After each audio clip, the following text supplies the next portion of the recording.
तो hello good morning to लफी, कैसे हैं आप लोग। उम्मीद करते हैं सभी को अच्छे होंगे। जैसा कि आप सभी को मैंने बोला था कि जो विश्व इतिहास का आधा भाग जो बच गया था, पार्ट 2 जो बच गया था 9th क्लास का, उसका मैं दूसरा पार्ट लाऊंगा, बहुत जल्दी लाऊंगा। तो आज इसको कंप्लीट करते हैं लोग। 4 चैप्टर तो ऑलरेडी मैं वीडियो बना कर डाल चुका हूँ, जो आप नहीं देखेंगे तो जाइएगा, उस पर लिखा होगा कि 9th क्लास विश्व इतिहास, ठीक है ना, पार्ट 1, ठीक है, ऐसे करके उसमें डाला हुआ, आप उसमें जाकर देख सकते हैं। शुरू करते हैं। पहला नंबर चैप्टर यानी 5वां नंबर चैप्टर। 4 चैप्टर तो ऑलरेडी डाला जा चुका है, ठीक है। वीडियो अगर बेहतर लगेगा, अच्छा लगेगा और आप नए बच्चे होंगे तो हमारे साथ जल्द से जल्द जुड़ जाइएगा, क्योंकि बहुत सारी चीज़ें इसमें कराया जाएगा। देखो, ये मैराथन क्लास चल रहा है, इसलिए इसमें थोड़ा सा डिटेल में मैं पढ़ा रहा हूँ। मैराथन का मतलब क्या हुआ कि रिवीजन क्लास चल रहा है, कि जो क्लास में बच्चे पढ़ चुके होंगे, है ना, तो बोर्ड एग्जाम के पर्पज से इसको रिवीजन की तरह कराया जा रहा है बहुत ही। और किसी भी कंपटीशन की तैयारी कर रहे हैं तो बहुत सारी चीज़ें इसमें से जानने सीखने के लिए मिल जाएगा, ठीक है ना।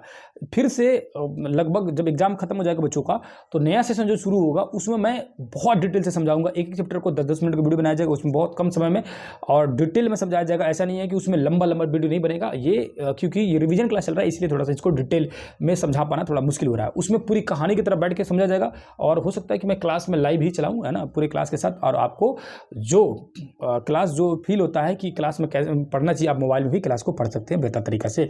यूट्यूब पर फ्री में चलेगा सारी क्लासेस, ठीक है। तो देखेंगे ये नाजीवाद लिखा है, तो नाजीवाद का जो जनक था वो था हिटलर, है ना, उसी से नाजीवाद का जनक होता है। आगे चलेंगे, यहाँ ऊपर में लिखा है कि फांसीवाद का जनक मुसोलिनी और नाजीवाद का जनक हिटलर था। यहाँ आते देखते 5 फरवरी 1919 ईस्वी को वाइमर नामक स्थान पर यह एक संविधान वाइमर संविधान का वाइमर गणराज्य के नाम में प्रसिद्ध हुआ, ठीक है। अब ये लिखा हुआ है कि वाइमर नामक स्थान पर क्या हुआ, वाइमर संविधान बना और वाइमर संविधान के नाम से फेमस हुआ। कब फेमस हुआ, तो 5 फरवरी 1919 ईस्वी में। आगे चलते हैं। प्रथम विश्व युद्ध का जो कारण था वो आपको मालूम है, प्रथम विश्व युद्ध का कारण क्या हुआ था, और प्रथम विश्व युद्ध की जो संधि हुई थी उसके बारे में भी मालूम है कि प्रथम विश्व युद्ध की जो समझौता हुआ था उसको बोला जाता है वर्साय की संधि। 28 जून 1919 ईस्वी को वर्साय की संधि हुआ, जो कि जर्मनी के लिए एक बहुत बड़ा अपमानजनक था। क्या था भैया, बहुत ज़्यादा अपमानजनक था, ठीक है। आगे चलते हैं, यहाँ पे आते हैं। यहाँ देखेंगे हिटलर के बारे में समझते हैं। देखो, पिछले क्लास में मैं पूरी तरह से प्रथम विश्व युद्ध को, दूसरे विश्व युद्ध को डिटेल समझा चुका हूँ। यहाँ मोटा मोटी हिटलर के बारे में समझेंगे। मैं बोला था कि हिटलर की कहानी आगे समझा जाएगा। हिटलर जो था ना, हिटलर का जन्म हुआ था 20 अप्रैल 1889 ईस्वी में। कब हुआ था, 1889 ईस्वी में। ऑस्ट्रिया के ब्रोना नामक शहर में हुआ था, याद रखना, ऑस्ट्रिया के ब्रोना नामक शहर में इसका जन्म हुआ था। किसका, हिटलर का। इसका पूरा नाम था एडोल्फ हिटलर। 20 अप्रैल 1899, डेट याद कर लीजिएगा भैया, 20 अप्रैल 1899। कब जन्म हुआ, 20 अप्रैल 1899। कहाँ हो रहा है, ऑस्ट्रिया में ब्रोना नामक शहर में हो रहा है, ठीक है। आगे चलिए, ये जो था ना, ये प्रथम विश्व युद्ध में इसमें क्या था, ये सैनिक था, इसको आयरन क्रॉस मिला था, बहुत बहादुरी के साथ लड़ा हुआ था इसीलिए, ठीक है। बाद में ये जर्मन वर्कर्स पार्टी का सदस्य बन गया और जर्मन वर्कर्स पार्टी का नाम बदल लिया, नेशनल सोशलिस्ट जर्मन वर्कर्स, बाद में ये कर दिया नाम पार्टी बदल कर, ठीक है ना। तो मैं पहले ही बोला था कि इसको आयरन क्रॉस मिला हुआ था, जीतने का मतलब सिपाही का बहुत बढ़िया बहादुर सिपाही था, ठीक है। 1923 ईस्वी में ये वाइमर गणराज्य के खिलाफ में हल्ला बोल दिया, ठीक है ना, स्वर ना। उसके बाद इसको पकड़ लिया गया, जिसके तहत इसको पकड़ के जेल में डाल दिया गया, और जेल में गया ना तो इसने अपने किताब लिखा। किताब का नाम बहुत ज़्यादा फेमस हुआ है, मीन कैंप। याद रखिएगा, पूछता है कई बार मीन कैंप किसका किताब था, तो हिटलर का था। मीन कैंप मतलब ये जर्मन भाषा, इसका मतलब होता है मेरी आत्मकथा, ठीक है। किसकी आत्मकथा, तो हिटलर का, ठीक है। इसका जो प्रतीक चिन्ह था, इसका नाम था स्वास्तिक चिन्ह। ऐसे होता है स्वास्तिक, आप देखे होंगे क्लास वगैरह पर रहता है। तो इसका प्रतीक चिन्ह जो था ये स्वास्तिक चिन्ह था, ठीक है। आगे चलते हैं, ठीक है। 1924 ईस्वी में राइन स्ट्रेक पर में चुनाव लड़ने पर 32 को स्थान मिला। बाद में धीरे धीरे इसका स्थान बढ़ते गया और बहुत ज़्यादा सीट मिलेगी, और बाद में ये क्या बोला, है ना, वहाँ मतलब शासक बन जाएगा। क्या होता ना कि राष्ट्रपति उस समय थे, इसके समय में राष्ट्रपति थे हिडेनबर्ग। कौन थे, हिडेनबर्ग, ठीक है।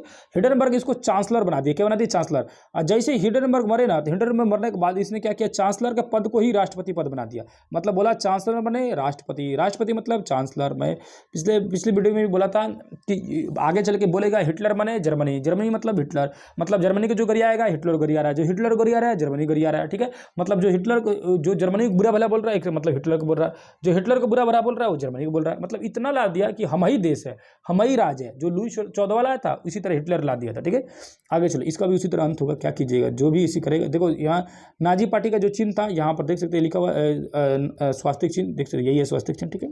आगे चलिए, यहाँ पर जो लिखा हुआ है कि नात्सी जो जब शब्द है नत्स्यानोल से आया है, जो एक संस्कृत शब्द है उसी से आया हुआ है, जिसे हिटलर का पार्टी का शब्द बनाता है। यहाँ बस समझो, यहाँ लिखा हुआ है गुप्तचर पुलिस को क्या बोलते थे, गेस्टापो। क्या बोलते थे भैया, गेस्टापो। क्या बोलते थे, गेस्टापो। याद रखना, क्वेश्चन पूछेगा गेस्टापो मैंने कहा तो गुप्तचर, किसका गुप्तचर पुलिस था, तो हिटलर का था, ठीक है। आगे चलो, आगे चलते हैं कि नाजी पार्टी का एक नेता था, उसका नाम था क्या, हिटलर। वही बात बता रहे, हिटलर नाजी पार्टी का नेता था, और क्या। पहले कहानी बता चुके हैं, ठीक है। आगे आते हैं। अब ये पोलैंड पर हमला करता है, पोलैंड पर आक्रमण करता है, ये सब कहानी आप जानबे करते हैं, पहले पिछले टॉपिक में बता चुके हैं। अगर नहीं जानते होगा तो फिर से इसको चाहिएगा तो आप देख सकते हैं, मन करेगा तो देख लीजिएगा, नहीं मन करेगा तो कोई दिक्कत नहीं। पोलैंड पर 1 सितंबर 1939 ईस्वी को आक्रमण करता है। उसके बाद से 2 और 3 को क्या कर देता है, उसको ब्रिटेन और फ्रांस को मार देता है। उसके बाद से पूरी तरह से कब्जा कर लेता है। उसके बाद से लास्ट में खत्म होता है, खत्म होने के बाद हार जाता है। हारने के बाद फिर दोबारा विश्व युद्ध की खत्म होती है। एक नया क्या बोलते हैं उसको, संघ बनाया जाता है। पहले क्या बोलते हैं उसको, राष्ट्र संघ बना हुआ था 1920 ईस्वी में, लेकिन वो सक्सेसफुल नहीं हुआ था। अमेरिका बनाया था और खुद अमेरिका उसका सदस्य नहीं बना था। इस बार जो है, इस बार बनाया गया संयुक्त राष्ट्र संघ। क्या बनाएगा, संयुक्त राष्ट्र संघ। स्थापना कब हो रही है भैया, तो डेट याद कर लेना, 24 अक्टूबर 1945 को संयुक्त राष्ट्र संघ की स्थापना हो रही है, 24 अक्टूबर 1945 ईस्वी को। इस बार जो अमेरिका इसका सदस्य बनता है, ठीक है, संयुक्त राष्ट्र संघ का, ठीक है। आगे चलते हैं, आते हैं क्वेश्चन आंसर पर। हिटलर का जो जन्म हुआ था वो कहाँ हुआ था, तो याद रखिए ऑस्ट्रिया के ब्रोना नामक शहर में हुआ था। नाजी पार्टी का प्रतीक चिन्ह क्या था, तो स्वास्तिक चिन्ह था, है ना। उसके बाद देखेंगे तो क्या बोलते हैं, मीन कैंप किसकी रचना है, तो मीन कैंप रचना थी किसकी भैया, तो मीन कैंप रचना थी हिटलर की। किसकी रचना थी, तो हिटलर की रचना थी, ठीक है। उसके बाद देखेंगे तो जर्मनी का प्रमुख औद्योगिक क्षेत्र था रूर क्षेत्र। जर्मनी का मुद्रा के नाम क्या था, मार्क नाम था, ठीक है। पहले नाम है ना, क्या नाम था, मुद्रा, और ये मार्क, और ये क्या बोलते हैं, फ्रांस का हम लोग पढ़े थे, तो फ्रांस की मुद्रा का नाम क्या था, बताइए कमेंट करके, थोड़ा आपको याद होगा तो। आगे चलते हैं, है ना। यहाँ जितना भी देखो, यहाँ फिल इन द ब्लैंक्स दिया है, इसको एक बार क्या कीजिएगा, उसको बनाने की कोशिश कीजिएगा, नहीं समझ आएगा तो फिर से पूछिएगा, बता दूंगा। जैसे लिखा हुआ पहले नंबर, हिटलर का जो जन्म हुआ था वो कब हुआ था, तो 20 अप्रैल 1889 में। कब हुआ था हिटलर का जन्म, 20 अप्रैल 1889 में। हिटलर जर्मनी के चांसलर का पद कब संभालता है, तो 30 जनवरी 1933 को। कब पद संभालता है, तो 30 जनवरी 1933 को, जब हिंडनबर्ग उसके राष्ट्रपति थे, ठीक है। और जर्मनी के राष्ट्र संघ के संबंध विच्छेद जो थे वो जब मतलब कि सिंबल समझो कि जर्मनी में ये चांसलर बनता है, उस समय इसकी पूरी शक्ति जो आपस में मिलती है ना, वो कब होती है, 1933 ईस्वी में होती है। कब होती है, 1933 में। नाजीवाद का क्या था, प्रवर्तक था, नाजीवाद का प्रवर्तक कौन था, तो हिटलर था। कौन था भैया, हिटलर था, ठीक है।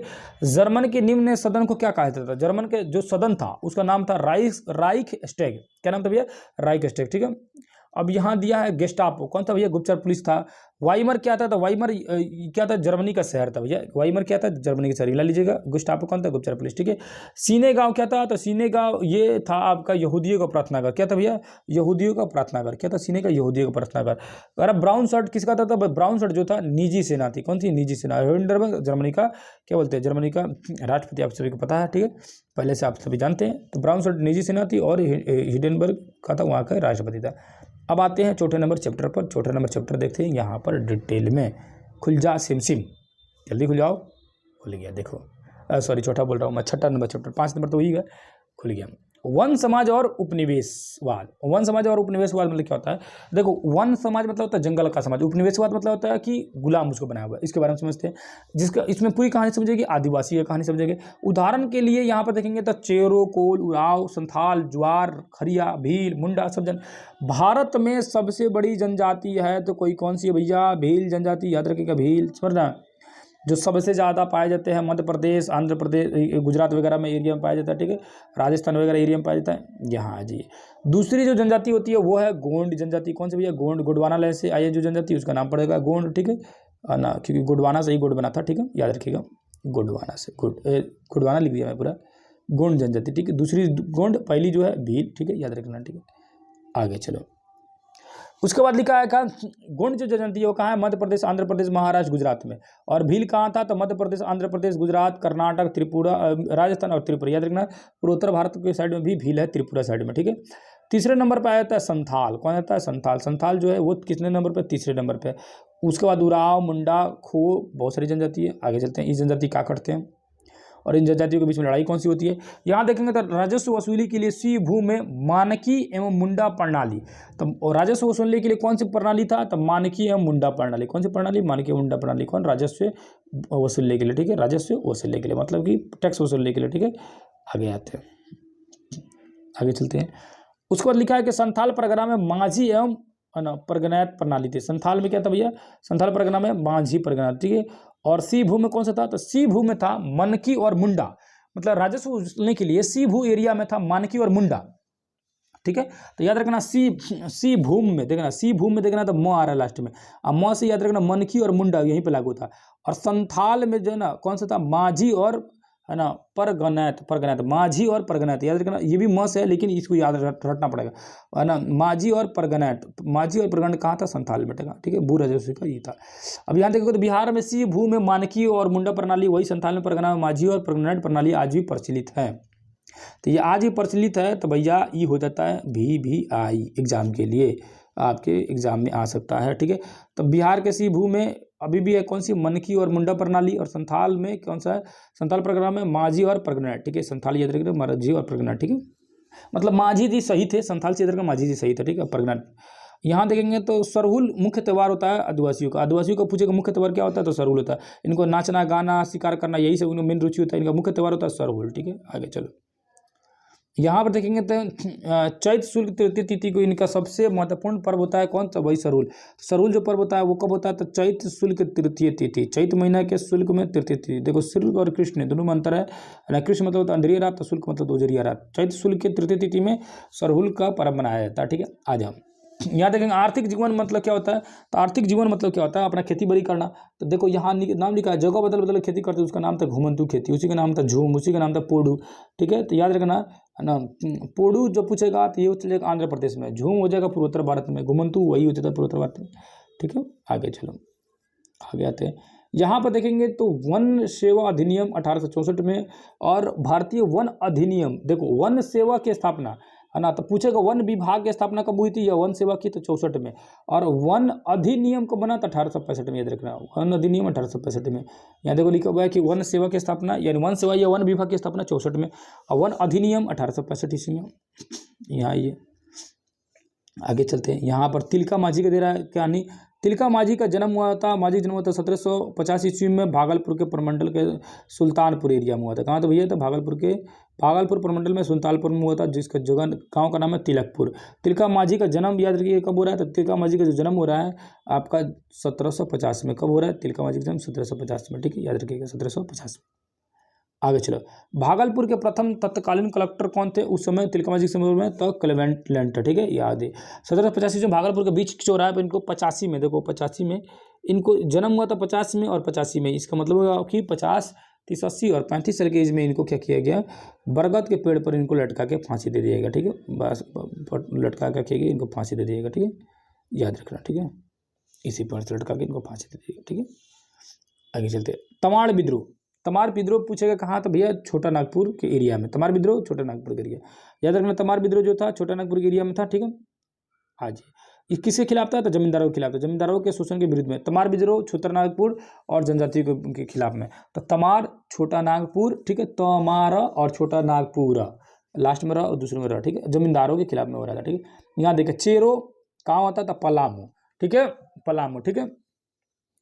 तो पलामू जो क्षेत्र था बिहार के, उसमें कौन सा विद्रोह होता है, तो चेरो विद्रोह होता है। ये किसके खिलाफ होता है, तो राजा के खिलाफ, याद रखना, राजा के खिलाफ, राजा का चेहरा नहीं देखना चाहते थे चेरो, ठीक है ना, राजा का चेहरा नहीं देखना चाहते थे कौन, चेरो, सर ना, पलायन करना चाहते थे, यहाँ से दूर जाना चाहता था। पलामू विद्रोह, पलामू मतलब पलामू में विद्रोह हुआ था कौन, चेरो विद्रोह, किसके खिलाफ, राजा के खिलाफ में। यहाँ चुआर, चुआर में जो था, चुआर जनजाति कहाँ के थे, बंगाल का, ठीक है सर ना, तो चुआर जो थे बंगाल में थे जनजाति, ठीक है, और ये भी क्या किए थे, मतलब प्रांतों में मिदनापुर कई मानसिक आदि में थे, और ये भी क्या किए थे, अंग्रेजों के खिलाफ व्यवस्था से क्या करे, से असंतुष्ट थे, अंग्रेजों के खिलाफ के, अंग्रेजों की व्यवस्था से क्या थे, असंतुष्ट थे और हल्ला बोल दिए। तो चुआर विद्रोह अगर पूछेगा तो चुआर याद रखना बगल में, चुआर कौन है, तो बगल में है, ठीक है, चुआर क्या है, बगल में है, ठीक है, और ये अंग्रेज के खिलाफ में, चुआर बगल में है और आग लगा दी है, ठीक है। हो विद्रोह, ठीक है, तो हो विद्रोह कहाँ हो जाएगा, छोटा नागपुर के सीबू, ठीक है, तो याद रखना सीबू से सही हो, याद रखना, सी भूम से हो, ठीक है, सही हो, तो सही भू से याद रखना सही, इसी को ये कहाँ था, छोटा नागपुर, सही हो समझना, तो छोटा यानी छोटे हो तो क्या हो, सही हो, ठीक है, कहीं भी एडजस्ट कर जाओगे इसीलिए। अब ये कोल विद्रोह, तो कोल विद्रोह भी कहाँ हुआ था, तो छोटा नागपुर में, तो कोल छोटा हो छोटा, है ना, ये सब छोटे नागपुर में हुआ था, है ना। तो कोल जो है ना, ये मुंडा, उराव और अन्य जनजाति का हुआ था, ठीक है ना। आज ये अगला आते हैं क्वेश्चन देखते हैं, भूमिज विद्रोह, यहाँ देखेंगे भूमिज विद्रोह हुआ था, तो वीरभूम, तो भूमि इसमें भी आ गया, भूमिज में वीरभूम भूमिज, वीरभूम भूमिज, ठीक है, वीरभूम के क्या बोलते हैं उसको, कि जमींदार के पुत्र गंगा नारायण के नेतृत्व में, वीरभूम के जमींदार के जो पुत्र थे उनका नाम क्या था, गंगा नारायण। ठीक है, देखो तो वीरभूम, उसके बाद गंगा नारायण, तो गंगा नारायण, गंगा नदी भी कहाँ हो जाएगा, भूमि पर होगा, आसमान में तो गंगा नदी है नहीं। ठीक है, तो गंगा नारायण जी के, ठीक है, इसको गंगा नारायण के हंगामे के भी नाम जाता है। तो क्वेश्चन पूछेगा कि किसको गंगा नारायण के हंगामा कहा जाता है, तो भूमिज को। याद रखना गंगा जो है भूमि पर ही चलेगा ना, हवा में तो उड़ेगा नहीं। ठीक है, आगे चलो, संथाल विद्रोह आते हैं हम। संथाल विद्रोह जो 1847 ईस्वी क्रांति में भी इसको देखने को मिला था, दामन एको के नाम से जाना जाता है संथाल विद्रोह को। ठीक है, नीचे आइए, संथाल विद्रोह किसने किया था, तो सिंधु ने अपने आप को ठाकुर का अवतार बताता। तो संथाल विद्रोह के जो क्या बोलते हैं उसको, लड़ने वाले जो थे आदिवासी, उनका नाम था सिंधु कानू है ना, चांद भैरव, चार बड़ा था लो, चारों भाई थे। यहाँ नामों लिखा होगा, यहाँ लिखो ना, चूलू संथाल के नाम, इनके पिताजी का नाम था चूलू संथाल। ठीक है, चूलू पर पानी में नहीं डूबे थे इसलिए क्योंकि उनका पुत्र अपना बहादुर पैदा किए थे, तो नाम था सिंधु कान्हू चांद भैरव, ये सब थे लोग। और ये लोग लड़े लो, चूलू जो संथाल थे उनके पिताजी थे, और ये संथाल विद्रोह किए थे। ठीक है, आगे चलिए, ये सिंधु का फोटो दिया हुआ है, आगे आते आगे समझते हैं। यहाँ देखेंगे तो लिखा हुआ है कि 1885 ईस्वी में एक अधिनियम 37 पारित हुआ। सिर्फ क्वेश्चन पूछते हैं कि अधिनियम 37 का पारित हुआ था 1885 ईस्वी में। ठीक है, आ गया। अब यहाँ दिया मुंडा के बारे में, बिरसा मुंडा जी के। तो बिरसा मुंडा फेमस है क्योंकि इन्हीं की वजह से झारखंड शहर भी बना, स्वर्ण। तो बिरसा मुंडा का जो दिया है, इनका जन्म कब हुआ था, तो याद रखिए कि इनका जन्म जो था 15 है ना, इनका जन्म कब हुआ था भैया, तो 15 नवंबर 1874 ईस्वी में। बिरसा मुंडा का जन्म 15 नवंबर 1874 में कब हुआ था, तो 15 नवंबर 1874 ईस्वी में हुआ था बिरसा मुंडा का जन्म, 15 नवंबर 1874 ईस्वी में। किस जगह पर, तो पलामू जिले के तमाड़ क्षेत्र में उलिहात गाँव में। याद रखना, पूछेगा, पूछता कभी कभी प्रमंडल था छोटा नागपुर, थाना, तो थाना पूछता, थाना कौन था, तमाड़ थाना अंतर्गत था।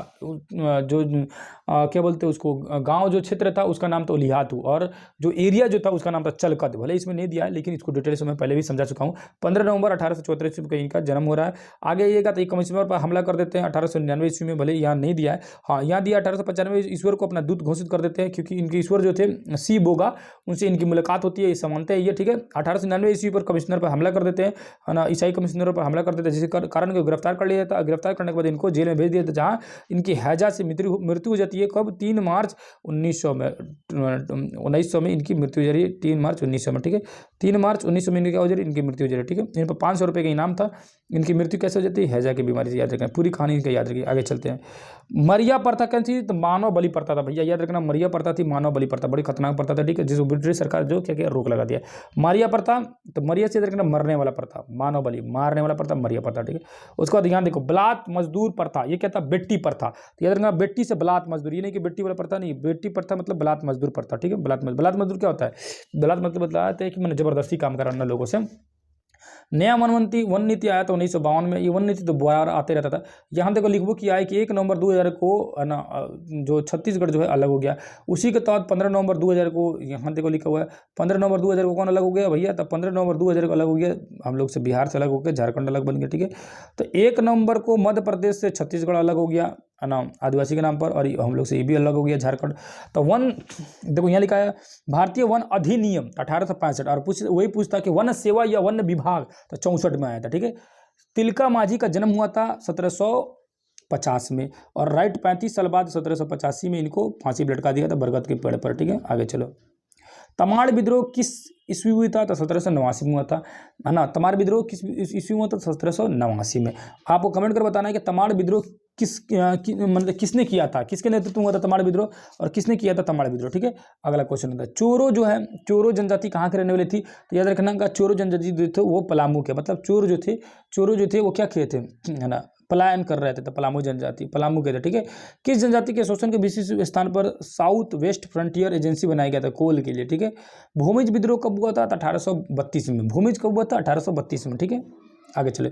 1855 ईस्वी में संथाल जो थे, संथाल विद्रोह का नेता इनमें से कौन था, तो सिंधु था। कौन था संथालों का नेता, सिंधु था। ठीक है, संधान मतलब 4 भाई थे, सिंधु कानू चांद भैरव, ये सब थे, तो अभी पढ़े लो। ठीक है, और उनके पिताजी क्या नाम था, कमेंट कर जरा बताओ तो कि उनके पिताजी क्या नाम था। बिरसा मुंडा के ईसाई कमिश्नर कब हमला करते हैं, तो 25 दिसंबर 1900 में।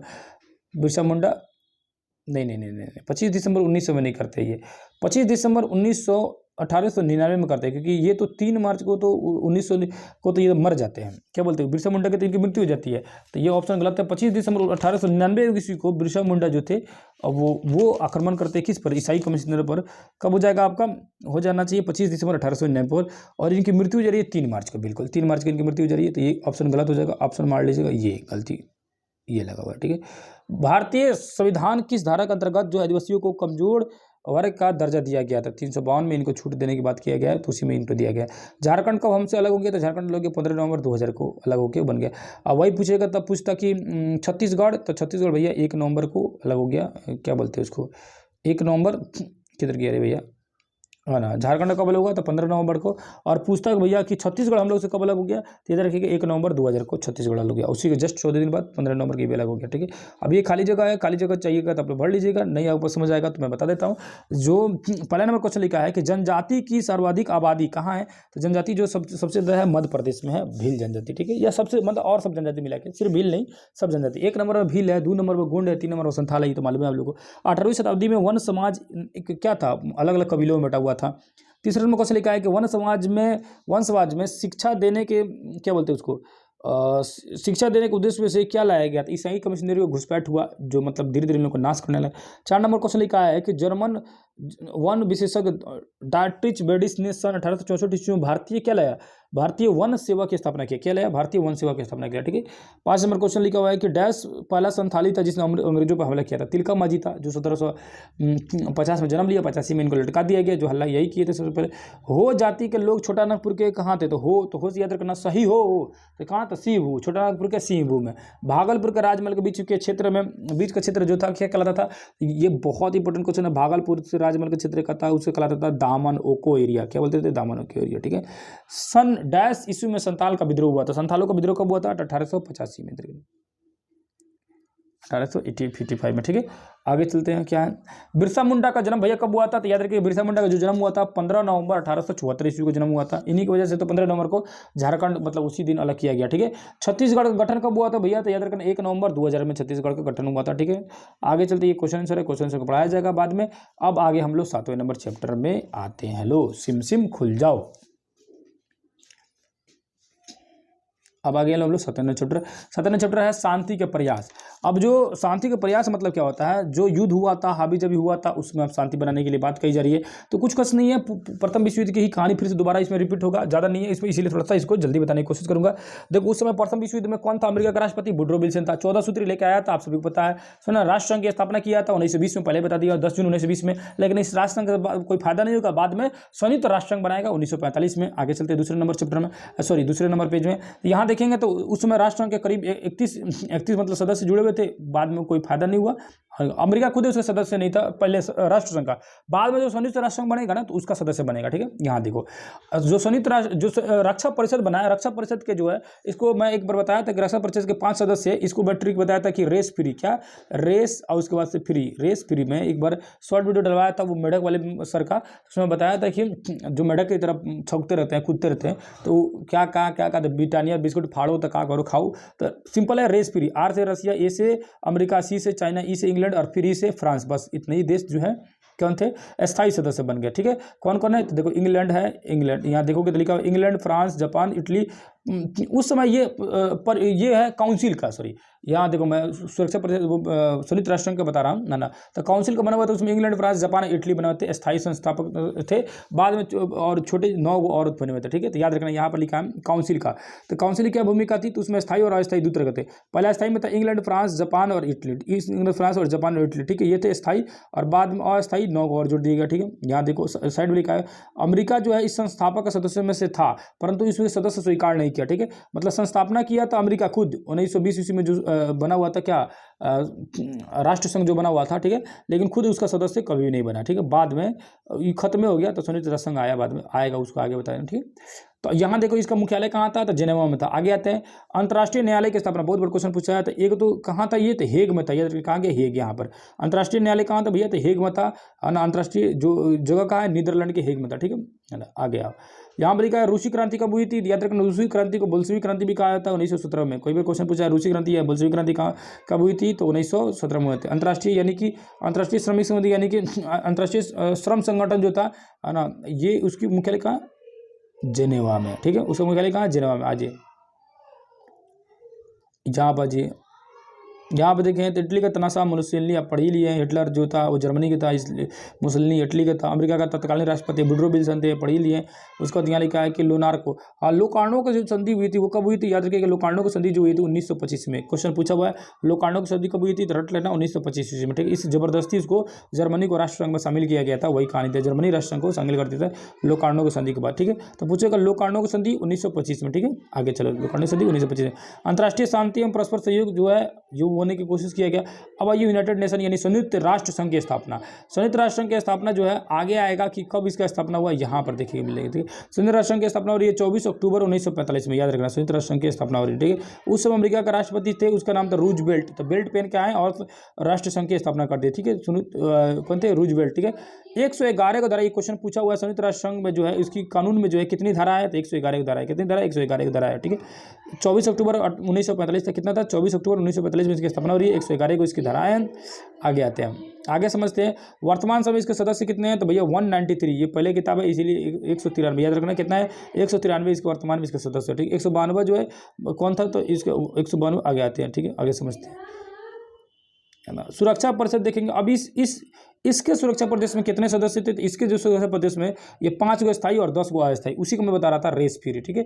जो मैं वो क्या बोलते हैं राष्ट्र संघ का बता दिया था, है ना, थोड़ा सा मिस्टेक हो गया था उसमें, ठीक है। तो रेस फ्री, ठीक है, रेस फ्री इसका रशिया, अमेरिका, चाइना, इंग्लैंड और फ्री, देखो फ्रांस, यहाँ देखो कि लिखा हुआ है ना। अमेरिका, इंग्लैंड, फ्रांस, रूस और चाइना, यही थे 5 गो अस्थायी सदस्य। अभी भी अस्थायी सदस्य यही है, और 10 अस्थायी होते हैं जो हर बार उसको चुना जाता है। जो अस्थायी बनता है उनको 2 वर्ष के लिए बनाया जाता है, 2 वर्ष के बाद फिर हट जाता है, ठीक है। आगे आते हैं, यहाँ पर देखेंगे वही सर्वोच्च न्यायालय के जो स्थापना हुई थी सबसे पहले कहाँ थी, नीदरलैंड के हेग शहर में, ठीक है। यहाँ पे आ जाओ।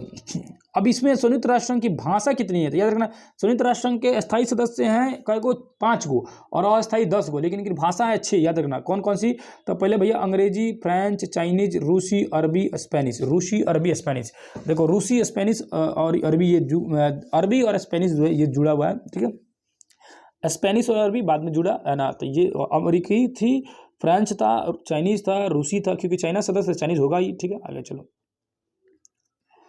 आगे आते हैं, विश्व शांति समझते हैं। इसके बाद इधर देखते हैं, है ना। इराक कुवैत वगैरह पर अधिकार वगैरह हुआ था, तो मतलब ये संयुक्त राष्ट्र संघ जो बना हुआ था 1945 में, ये हाबी जाबी बहुत सारे जगहों पर ये शांति समझौता कराया, लेकिन कोनो खास इससे फायदा नहीं हुआ, ठीक है। कोई फायदा नहीं हुआ इससे। आते हैं आप क्वेश्चन आंसर पर, क्वेश्चन आंसर देखते हैं। पहले नंबर क्वेश्चन लिखा है कि संयुक्त राष्ट्र संघ के प्रधान कार्यालय इसका कहाँ है, संयुक्त राष्ट्र संघ का हेडक्वार्टर कहाँ है, तो भैया इसका हेडक्वार्टर जो है कहाँ है भैया, जेनेवा में। क्या मारिएगा आप लोग, जेनेवा में इसका हेडक्वार्टर है। दूसरा नंबर क्वेश्चन देखेंगे तो दूसरा नंबर क्वेश्चन लिखा हुआ है कि इनमें से कौन राष्ट्र संघ का सदस्य नहीं था, तो कौन नहीं था भैया, तो राष्ट्र संघ जो 1920 बना हुआ था ना, तो उसका सदस्य शुरू में नहीं बना हुआ था अमेरिका खुद सदस्य नहीं हुआ, क्योंकि वो जानता था कि सक्सेसफुल होगा नहीं। दूसरा उसके बाद तीसरा नंबर क्वेश्चन लिखा है कि राष्ट्र संघ की स्थापना का मूल उद्देश्य क्या था, तो भविष्य में युद्ध को रोकना, लेकिन नहीं रोक पाया। इसकी स्थापना कब हुई थी, 1920 ईस्वी में राष्ट्र संघ की, और संयुक्त राष्ट्र संघ की पूछता है तो 1945 में हुआ था, ठीक है। पूछ रहा है 24 अक्टूबर 1945 ईस्वी को, लेकिन यहाँ पूछ रहा है कि 5 नंबर क्वेश्चन संयुक्त राष्ट्र संघ की विशेष एजेंसियां है कौन, अंतर्राष्ट्रीय न्यायालय है इसकी विशेष एजेंसिया जिसको हेग में इसकी स्थापना हो रही है, ठीक है, नीदरलैंड के हेग में। संयुक्त राष्ट्र संघ का मुख्यालय कहाँ अवस्थित है भैया, तो इसका भी मुख्यालय है जेनेवा में। कहाँ भैया, इसका कहाँ है, जेनेवा। उसके बाद पूछ रहा है क्या संयुक्त राष्ट्र संघ के किस सम्मेलन का सफल परिणाम था, तो कौन सा सम्मेलन का, सैन फ्रांसिस्को में जो सम्मेलन हुआ था उसका सफल परिणाम था, ठीक है। कौन सा, सैन फ्रांसिस्को में, ठीक है। 8 नंबर क्वेश्चन का वर्तमान में इसमें कितने सदस्य थे, 193 का, कितने 193 का, ये 111 जो लिखा है ये 111 को इसका धारा है कितना, 111 इसकी धारा है, और 193 को क्या है इसके सदस्य, ठीक है। हो गया, ये क्वेश्चन खत्म हो गया। अब आते हैं अगला चैप्टर, लास्ट चैप्टर 8वें नंबर चैप्टर को कंप्लीट करते हैं, और टाटा बाय बाय करते हैं विश्व इतिहास के 9th क्लास के विश्व इतिहास को, ठीक है।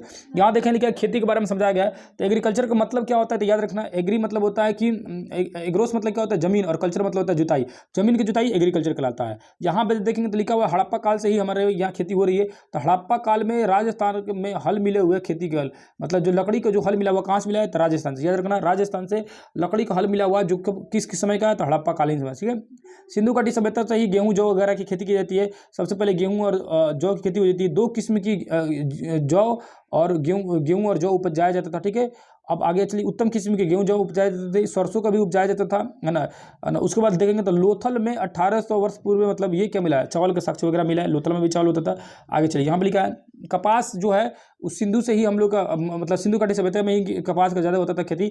और यूनान के लोग कपास को सिंडन बोलते थे। क्या बोलते थे भैया? सिंडन, याद रखिएगा, सिंडन। मेसोपोटामिया में नाम आया है, सिंडन आया है नाम, ठीक है, किसका? कपास का, ठीक है, कपास का कपास सिंडन नाम आया। यहाँ पे देखेंगे तो विश्व में 11% जो जमीन है वो खेती लायक जमीन है। भारत में 51% जो जमीन है वो खेती लायक है, ठीक है। पूरी दुनिया मतलब देखेंगे, पूरी दुनिया को मिला जाए तो पूरी दुनिया में जितने भी जमीन वगैरह है उसमें 11% जो जमीन है खेती लायक है। और भारत का जो जमीन है उस जमीन को देखा जाएगा तो 54% जो है, 51% जिसमें लिखा है, हालांकि 54% दिया हुआ है, एनसीईआरटी में देखेंगे तो 54% दिया हुआ है, ठीक है। तो लगभग 51 से 54% जो जमीन जो है वो खेती करने लायक है। और उसमें लोग काम करते हैं कितने? 66% लोग काम करते हैं।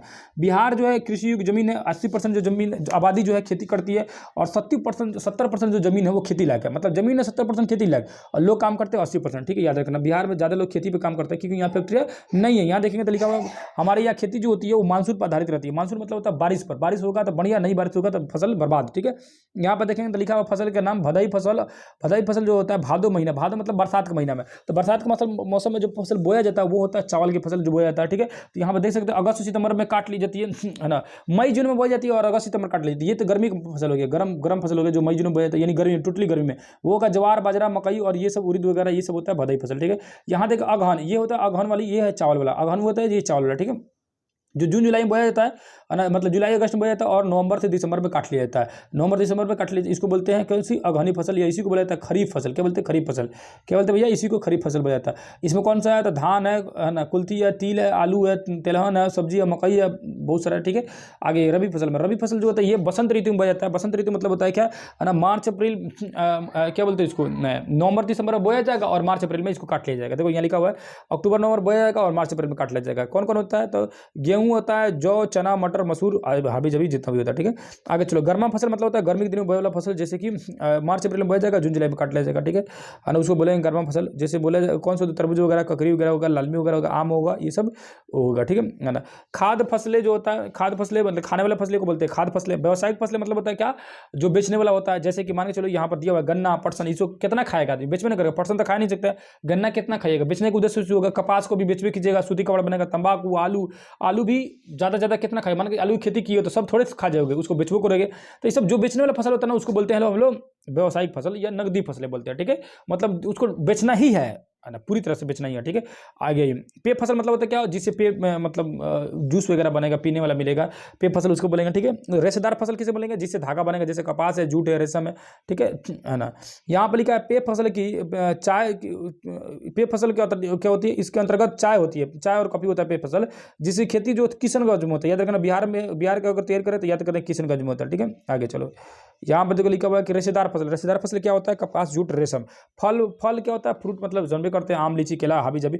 मसाला क्या, लाल मिर्ची, लहसुन, धनिया, तेजपात, लहसुन जो भी हो, लाल मिर्च। अब यहाँ कह रहा है कि चावल जो होता है, इस चावल के लिए क्या चाहिए कि चावल के लिए मौसम कैसे चाहिए? तो चावल के लिए भैया, चावल जो है बिहार में सबसे ज़्यादा चावल होता है, भारत में भी सबसे ज़्यादा चावल होता है, याद रखना, ठीक है।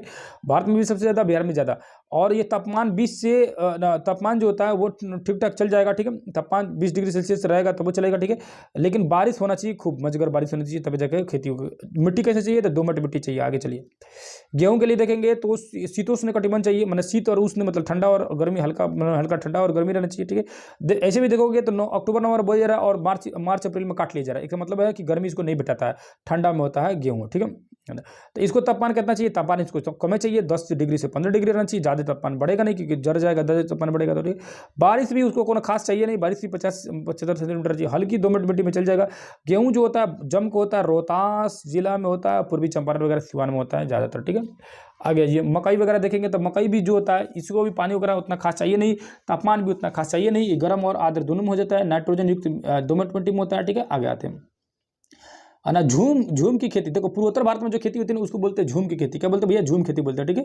आगे चलिए, पारंपरिक खेती जो होता है, अब यह जो पारंपरिक जो पुराने तौर पर जो खेती होती थी उसको बोला जाता है झूम खेती, पामा डबी खेती, तो पोडू खेती, बहुत सारे नाम है, कई बार मैं उसको पढ़ाऊंगा। अगर आप नहीं देखेंगे तो उसका सेपरेट वीडियो बना दूंगा, उसमें जाकर देख लीजिएगा, ठीक है। आगे जी, यहाँ गहन खेती लिखा हुआ है, गहन खेती मतलब बड़े स्तर पर खेती करना है, गहन खेती हो जाएगा, है ना। अब यहाँ लिखा है दलहनी कुल पौधे की जड़ की गांठ में नाइट्रोजन स्थिरीकरण होता है। पूछेगा नाइट्रोजन स्थिरीकरण वाला पौधा कौन सा होता है, तो आप दलहन याद रख लीजिएगा, ठीक है। आगे आ जाते हैं, ठीक है, आगे समझते और क्या है इसमें, है ना। केला जो होता है हाजीपुर और नौगछिया में फेमस है। कई बार क्वेश्चन पूछ चुका है कि बिहार में केला कहाँ फेमस है, तो हाजीपुर के नौगछिया, हाजीपुर में नौगछिया, हाजीपुर नौगछिया में। लीची कहाँ, तो मुजफ्फरपुर के इलाका में शाही लीची बहुत फेमस है। गन्ना कहाँ, तो बिहार के पूर्णिया में, सहरसा में, पश्चिमी चंपारण जिला में आदि में क्या होता है, गन्ना ज़्यादा होती है। पूर्णिया, सहरसा और पश्चिमी चंपारण याद रखना, ठीक है। आगे आते हैं, सॉरी, क्वेश्चन आंसर आते हैं। अब यहाँ हो रहा है हम लोग चैप्टर कंप्लीट, तो उसी के साथ हम लोग ये चैप्टर को पूरा कंप्लीट कर लिए लोग। क्वेश्चन आंसर देखते हैं लोग। दलहन में कौन सी जड़ों के गांठ में क्या होता है, नाइट्रोजन स्थिरीकरण जीवाणु होता है। शाही लीची कहाँ, मुजफ्फरपुर में। रबी फसलें बोया जाता है। अभी बोले रबी कब बोया जाता है भैया, तो अक्टूबर में बोया जाता है, सितंबर अक्टूबर में काट लिया जाता है, मार्च अप्रैल में, ठीक है। और वही केला कहाँ होता है, तो भाई हाजीपुर में और नौगछिया में। चावल बिहार के किस जिले में होता है, तो चावल याद रखना, चावल बिहार के किस में होता है, तो चावल होता है रोहतास वगैरह में। गेहूँ भी उधर ही एरिया में होता है, ठीक है, याद रखना। गर्मा फसल किस ऋतु में होता है, तो गर्मी की ऋतु में। रेशेदार फसल किस में बोलेंगे, तो रेशेदार मतलब धागा वाला, तो कपास हो जाएगा। अगहनी फसल कौन से चुने हैं, तो अगहनी जो होता है वो चावल वाला होता है, ठीक है। यहाँ लिखा है अगहनी हो गया, उसको फिल इन द ब्लैंक्स में आएंगे तो पहले नंबर के कपास से क्या है, तो कपास रेशेदार फसल है, मतलब धागा वाला फसल है। मक्का कौन सा फसल होता है, मक्का जो हो जाएगा खाद्य फसल हो जाएगा, खाने वाला फसल हो जाएगा। उसको अगला क्वेश्चन आएगा, तो भारत एक क्या है, कृषि प्रधान देश है। 4 नंबर क्वेश्चन है, भारत की डैश 1/3 जनसंख्या कृषि पर निर्भर है। 2/3 जो है जनसंख्या जो है कृषि पर निर्भर है, यानी लगभग 66%। एग्रीकल्चर लैटिन भाषा का 2 शब्द होता है, जो एग्री तथा कल्चर से मिलकर। एग्री मतलब होता है क्या, जमीन, और कल्चर मतलब होता है जुताई। चावल का सर्वाधिक कहाँ होता है, चावल होता है रोहतास में सबसे ज़्यादा। बिहार की कृषि गहन निर्वाहक प्रकार की है, जिसके अंतर्गत वर्ष में कितने बार होता है भैया, वर्ष में 4 फसलें बोई जाती है। अभी बोले जैसे भादों का था, अगहनी का था, उसके बाद खरीफ था, खरीफ बोल रहे ग्रीष्म ऋतु में, मतलब 4 ऋतु में क्या फसलें बोई जाती है, ठीक है। चावल के लिए डैश जलवायु आवश्यकता है। चावल के लिए जो जलवायु जो होना चाहिए वो होना चाहिए बारिश वाला, यानी उष्ण और आर्द्र वाला, उसी में बारिश होता है, उष्ण आर्द्र जलवायु। गेहूं के लिए मिट्टी कौन सी चाहिए, तो दोमट मिट्टी चल जाएगा, कोई दिक्कत नहीं है, दोमट मिट्टी में खेती होता है ना। मकई के लिए जलवायु कैसी होनी चाहिए, तो गर्म और आर्द्र दोनों होना चाहिए मकई के लिए जलवायु। यही हुआ, हम यहाँ तक हो जाए हम लोग का कंप्लीट। ये आ गया वंदे मातरम, ठीक है, सुजलाम सुफलाम सस्यालाम सरनम, ये हो गया कि चैप्टर हो गया हम लोग का कंप्लीट, यानी हम लोग पूरा कर लिए लोग क्या, 9th क्लास को कर लिए लोग कंप्लीट, है ना। आशा करते हैं कि बहुत सारी चीज़ें आपको क्लियर रूप से समझ पाए होंगे, है ना। अगर वीडियो अच्छा लग रहा होगा तो ज़्यादा से ज़्यादा बच्चों के पास शेयर कर दीजिएगा। यहाँ तक आ चुके हैं तो एक बार कमेंट करके जरूर बता दीजिएगा, ठीक है, कि यहाँ तक हम पढ़ लिए, डिटेल में पूरा इसको समझ लिए, ताकि पता चले कि आप पूरी वीडियो को लास्ट तक देखे हुए हैं। तो जब ये चल रहा है, मतलब रिवीजन क्लास चल रहा है, इसलिए इसको थोड़ा डिटेल में पढ़ाया जा रहा है, मतलब डिटेल में सॉरी बोल रहा हूँ, इसको थोड़ा सा जल्दी पढ़ाया जा रहा है, और मैराथन क्लास की तरह पढ़ाया जा रहा है। जब इसका और अलग फाउंडेशन बैच की क्लास आएगा तो उसमें उसको बहुत ही डिटेल में 10-10 मिनट 15 मिनट का वीडियो बनाएगा, जिसमें मात्र एक चैप्टर को बहुत डिटेल समझाया जाएगा, है ना। उसमें ज़्यादा, उसमें आपको बहुत लंबा वीडियो नहीं बनाया जाएगा, बहुत बेहतरीन तरीके से समझाया जाएगा। तो आशा करता हूँ कि बहुत बेहतर लगा होगा। इसी के साथ वीडियो यहीं पे एंड करता हूँ, फिर दूसरे किसी क्लास में मिलेंगे। तब तक के लिए धन्यवाद, नमस्कार, अस्सलाम वालेकुम, जय हिंद, जय भारत।